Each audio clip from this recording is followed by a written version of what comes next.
Hi friends, ನಾನು ರಮ್ಯಲವ. ಇವತ್ತು ನಾನು ಬೆಳಗ್ಗೆ ಎದ್ದಿದ ತಕ್ಷಣವೇ ಮನೆಯೆಲ್ಲ ಸ್ವಲ್ಪ ಕ್ಲೀನ್ ಮಾಡಿಕೊಂಡು ಪೂಜೆಗೆಲ್ಲ ರೆಡಿ ಮಾಡಿಕೊಂಡು ಇವತ್ತು ಪೂಜೆ ಎಲ್ಲ ಮುಗಿಸ್ದೆ. ಏನಕ್ಕೆ ಅಂತ ಕಾರಣ ಹೇಳ್ತೀನಿ. ನಾನಿವತ್ತು ಎಲ್ಲೋ ಹೋಗಬೇಕಾಗಿತ್ತು, ಅದು ಸಸ್ಪೆನ್ಸ್ ಆಗಿ ಹೇಳ್ತೀನಿ, ನೀವು ವಾಚ್ ಮಾಡಿ ಸರಿನಾ. ನೋಡು ನೋಡು ಕಣ್ಣಾರ ನಿಂತಿಹಳು, ನಗು ನಗುತ್ತಾ ಚಾಮುಂಡಿ ನಿಂತಿಹಳು. ನೋಡು ನೋಡು ಕಣ್ಣಾರ ನಿಂತಿಹಳು, ನಗು ನಗುತ್ತಾ ಚಾಮುಂಡಿ ನಿಂತಿಹಳು. ತಾಯಿ ಹೃದಯ ತಂದ ತುಂಬು ಮಮತೆಯಿಂದ, ಓ ಬಾ ಇಲ್ಲಿ ಕಂದ ಎನ್ನುತ್ತಿಹಳು. ಕೈ ಬೀಸಿ ಬಳಿಗೆ ನಮ್ಮ ಕರೆದಿಹಳು.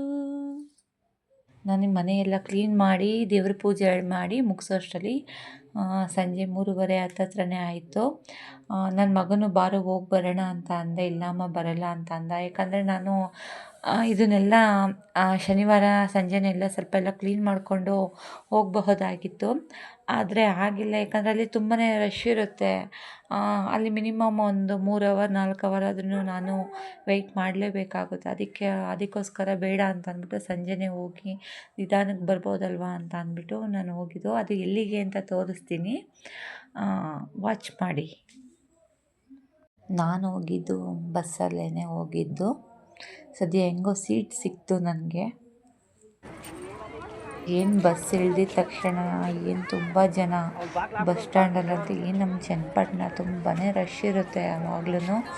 ಆದರೆ ನಾನು ರಶ್ ಇರುತ್ತೆ ಅಂತ ಅನ್ಕೋತೀನಿ, ಅದ್ರಲ್ಲಿ ನಾನು ಒಬ್ಬಳು. ಅವತ್ತೇ ನಾನು ಹೋಗಿದ್ದೀನಿ, ಏನು ಮಾಡೋಕ್ಕಾಗಲ್ಲ.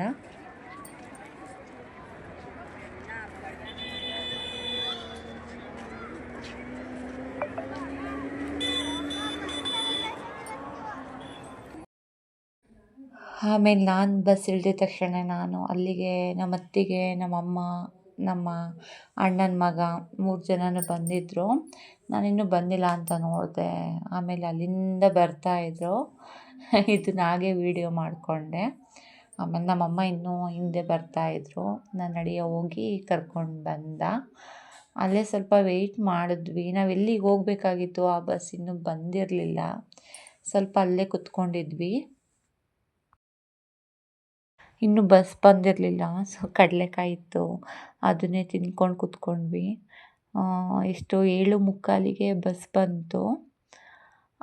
ಬಸ್ ಹತ್ಕೊಂಡು ಹೊರಟ್ವಿ.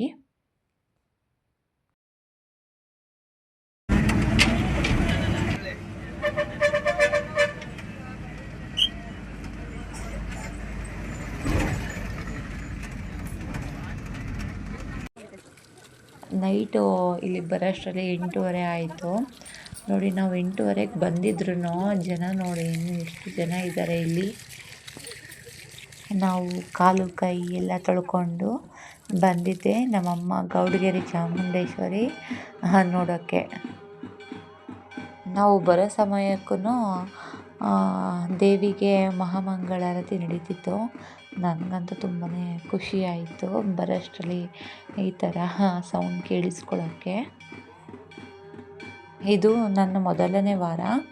ಅಂದರೆ ನಾನು ಬಂದು ಇಲ್ಲಿ ಬೇಡ್ಕೊಂಡು ಹೋಗಿದ್ದೆ, ನನಗೆ ಒಳ್ಳೆಯದಾದರೆ ಬಂದು ಕಾಯಿ ಕಟ್ತೀನಿ ಅಂತ ಅಂದ್ಬಿಟ್ಟು. ನನಗೆ ಒಳ್ಳೆಯದಾಗಿದೆ, ಅದಕ್ಕೋಸ್ಕರನೇ ಕಾಯಿ ಕಟ್ಟೋಣ ಅಂತ ಬಂದಿದ್ದೀನಿ. ನಾನು, ನಮ್ಮಮ್ಮ, ನಮ್ಮ ಅತ್ತಿಗೆ ಮೂವರೂ ಬಂದಿದ್ವಿ ಕಾಯಿ ಕಟ್ಟೋಕ್ಕೆ. ಮೂವರೂ ಕಾಯಿ ತಗೊಂಡು ದೇವಿ ಹತ್ರ ಹೋದ್ವಿ.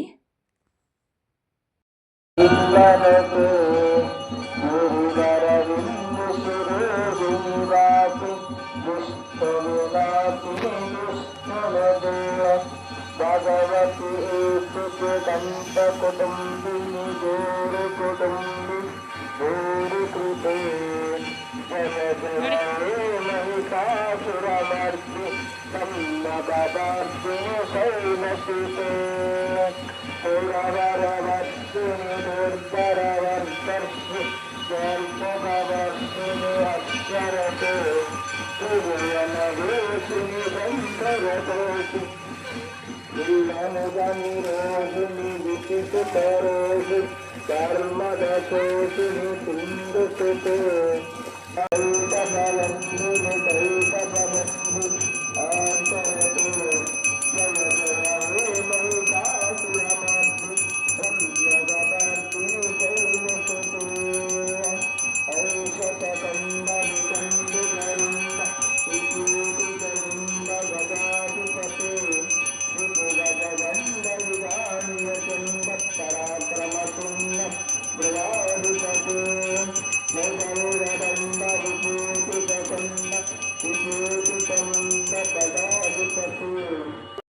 ನಾವು ತಗೊಂಡೋಗೋ ಕಾಯಿನ ಆ ದೇವ್ರ ಹತ್ರ ಕೊಟ್ಟು ನಾವು ಪ್ರಾರ್ಥನೆ ಮಾಡಿಕೊಂಡು ಈಸ್ಕೊಂಡು ಅಲ್ಲೇ ಸ್ವಲ್ಪ, ಯಾಕಂದರೆ ತುಂಬ ರಶ್ ಇದ್ದಾಗ ನಾವು ಇಲ್ಲೆಲ್ಲ ನಿಂತ್ಕೊಳ್ಳೋಕ್ಕೂ ಆಗಲ್ಲ, ನೋಡ್ಕೊಂಡು ಹೋಗ್ತಾ ಇರಬೇಕಾಗುತ್ತೆ.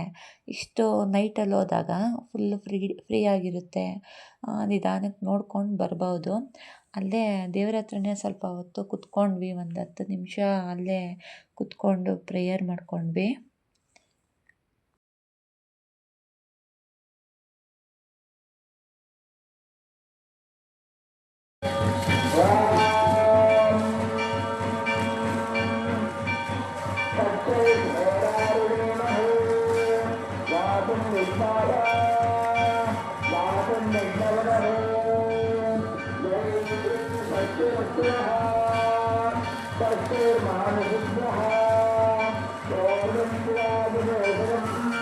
ಈ ಬಸವಣ್ಣ ಏನಿದೆ ಇಲ್ಲಿ ಸುತ್ತ 7 ರೌಂಡ್ ಬರಬೇಕು. ಮತ್ತು ಅಲ್ಲಿ ಬಂದು ನಮಗೆಲ್ಲಿ ಸರಿ ಅಂತ ಅನಿಸುತ್ತೆ ಅಲ್ಲಿ ಬಂದು ಕಾಯಿನ ಕಟ್ಟಬೇಕು. ನಾವು ಮೂವರೂ ಅಲ್ಲೇ ಒಂದೇ ತವೆ ಕಟ್ಟಿದ್ವಿ.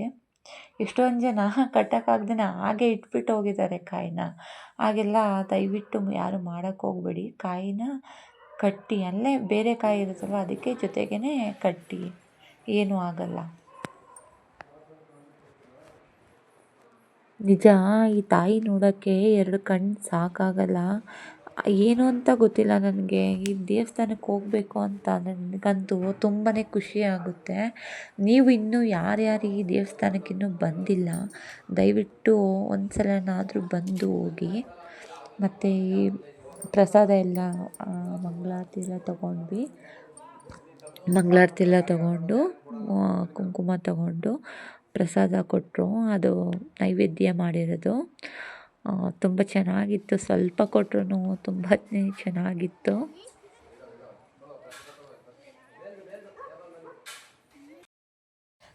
ದೇವಸ್ಥಾನದಿಂದ ಹೊರಗಡೆ ಬಂದು ಇಲ್ಲಿ ಲೆಫ್ಟ್ ಸೈಡು ಇದು ಆಂಜನೇಯ ಏನೋ ವಿಗ್ರಹ ಇದೆ. ಇದಕ್ಕೆ ಏನಂದರೆ ಏನಾದ್ರೂ ಬೇಡಿಕೊಂಡ್ರೆ, ಅದು ಏನಾದರೂ ನೆರವೇರಿದ್ರೆ ಕಾಯಿನ್ ತಂದು ಏನೋ ಅಂಟಿಸ್ತಾರೆ. ಅಂದರೆ ನೆರವೇರಿದ್ರೆ ಅಂತ ಏನಲ್ಲ, ಬಂದು ಇಲ್ಲಿ ಸಡನ್ನಾಗಿ ಏನಾದರೂ ಬೇಡಿಕೊಂಡಾಗ ಅದೇನಾದರೂ ನೆರವೇರುತ್ತೆ ಅಂತ ಅಂದರೆ ಆ ಕಾಯಿನ್ ಅಂಟಿಸಿರ್ತಾರಲ್ವ ಅದು ಬಿಡೋದಿಲ್ಲ, ಹಾಗೇ ಅಂಟ್ಕೊಂಡಿರುತ್ತೆ. ಅದು ಒಂದು ನಂಬಿಕೆ ಇಲ್ಲಿ. ಮತ್ತು ಇಲ್ಲಿ ಈ ಥರ ಏನಿದೆ ಟ್ಯಾಂಕು, ಅಲ್ಲಿ ಕಲ್ಲಿದೆ. ಕಲ್ಲು ನೀರಲ್ಲಿ ತೇಲ್ತಾ ಇರುತ್ತೆ. ಅಂದರೆ ಇದು ಇವಾಗ ಕತ್ತಲೆ ಆಗಿದೆ ಅಲ್ವಾ, ಸೊ ಅದರಿಂದ ಅಷ್ಟು ಕಾಣಿಸಲ್ಲ, ಬರೀ ನೀರೊಂದು ಕಾಣಿಸ್ತಿದೆ ಅಷ್ಟೇ. ಅಲ್ಲಿಂದ ಹೋಗಿದ್ದು ನಾವು ಪ್ರಸಾದ ತಿನ್ನೋಕ್ಕೆ. ಏನಂದರೆ ಇಲ್ಲಿ ನೀವು ಇಷ್ಟು ಗಂಟೆಗಾದರೂ ಹೋಗಿ ಪ್ರಸಾದ ಅಂತೂ ಖಾಲಿನೇ ಆಗಲ್ಲ. ಅಂದರೆ ಖಾಲಿ ಆಗೋಕ್ಕೆ ಬಿಡಲ್ಲ. ಇಷ್ಟೊತ್ತಲ್ಲೋದ್ರೂ ನಿಮಗೆ ಪ್ರಸಾದ ಸಿಕ್ಕೇ ಸಿಗುತ್ತೆ. ಅಷ್ಟು ಕೇರ್ ತಗೊಂಡು ಅಡುಗೆ ಮಾಡ್ತಾರೆ ಇಲ್ಲಿ. ಎಷ್ಟೇ ಭಕ್ತಾದಿಗಳು ಬಂದ್ರೂ ಹೊಟ್ಟೆ ಹಸಿವು ಅಂತ ಅಂದ್ಕೊಂಡು ಯಾರು ವಾಪಸ್ಸಂತೂ ಹೋಗೋದಿಲ್ಲ. ಎಲ್ಲರೂ ಊಟ ಮಾಡಿಕೊಂಡೇ ಹೋಗ್ತಾರೆ. ಅಡುಗೆ ಅಂತೂ ಚೆನ್ನಾಗಿ ಮಾಡ್ತಾರೆ. ಪ್ರಸಾದ ಅಂತೂ ತುಂಬಾ ಚೆನ್ನಾಗಿತ್ತು. ನಾವು ಎಲ್ಲ ಊಟ ಮಾಡಿಕೊಂಡು ಸರಿ ಅಂತ ಅಂದ್ಬಿಟ್ಟು ಹೊರಡ್ತಾ ಇದ್ದೋ. ಹೋಗೋ ದಾರಿಲೇ ನೋಡಿ, ಇದು ತೋರಿಸ್ತೀನಿ ರೀ. ಇದು ಅಡುಗೆ ಮಾಡೋ ಜಾಗ ನೋಡಿ. ನೈಟು 10 ಗಂಟೆ ಆದ್ರೂ ಇನ್ನೂ ಅಡುಗೆ ಮಾಡೋದೇ ನಿಲ್ಲಿಸಿಲ್ಲ. ಎಷ್ಟೇ ಜನ ಭಕ್ತಾದಿಗಳು ಬಂದ್ರೂ ಊಟ ಮಾಡಿಕೊಂಡೇ ಹೋಗ್ತಾರೆ. ಇನ್ನು ಈ ವಿಡಿಯೋ ಮುಗಿಸೋ ಟೈಮ್ ಬಂದಾಯಿತು. ನನಗಂತೂ ಇಲ್ಲಿ ಬರೋದು ತುಂಬಾ ಖುಷಿ ಆಗುತ್ತೆ. ನಾನಂತೂ ಆಗಾಗ ಬರ್ತಾನೆ ಇರ್ತೀನಿ ಇಲ್ಲಂತೂ. ಫಸ್ಟು ಒಂದು ಸಲ 5 ಸಲ ಕಾಯಿ ಕಟ್ಟಿ ಹೋಗಿದ್ದೆ, ಅದು ಎಲ್ಲ ನೆರವೇರಿತ್ತು. ನಾನೆಲ್ಲ ಸಕ್ಸಸ್ ಆದಮೇಲೇ ಬಂದು ಕಾಯಿ ಕಟ್ಟೋದು, ಫಸ್ಟ್ ಏನು ಕಟ್ಟಲ್ಲ. ಈಗಲೂ ಅಷ್ಟೇ, ನಾನೇನು ಅಂದ್ಕೊಂಡಿದ್ದೆ ಅದು ನೆರವೇರಿದೆ, ಅದಕ್ಕೋಸ್ಕರ ಬಂದು ಕಟ್ತಾ ಇದ್ದೀನಿ. ಅಂದರೆ ಫಸ್ಟ್ ಎಲ್ಲರೂ ಯಾವ ಥರ ಕಟ್ತಾರೋ ಗೊತ್ತಿಲ್ಲ ನನಗೆ, ನಾನು ಕಟ್ಟೋ ರೀತಿ ಮಾತ್ರ ನಿಮಗೆ ಹೇಳ್ತಾ ಇದ್ದೀನಿ.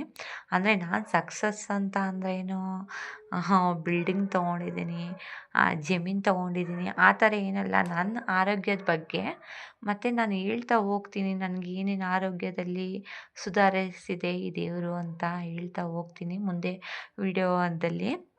ಇವಾಗ ನಿಮ್ಗೆ ಈ ವಿಡಿಯೋ ಇಷ್ಟ ಆಗಿದೆ ಅಂತ ನಾನು ತಿಳ್ಕೊತೀನಿ. ಈಗ ನನ್ನ ತಮ್ಮ ಬರ್ತಾ ಇದ್ದಾನೆ, ಅವನ ಜೊತೆನೇ ಎಲ್ರೂ ಹೋಗ್ತೀವಿ. ಇಲ್ಲಿಗೆ ಈ ವಿಡಿಯೋನ ನಾನು ಸ್ಟಾಪ್ ಮಾಡ್ತೀನಿ. Thank you.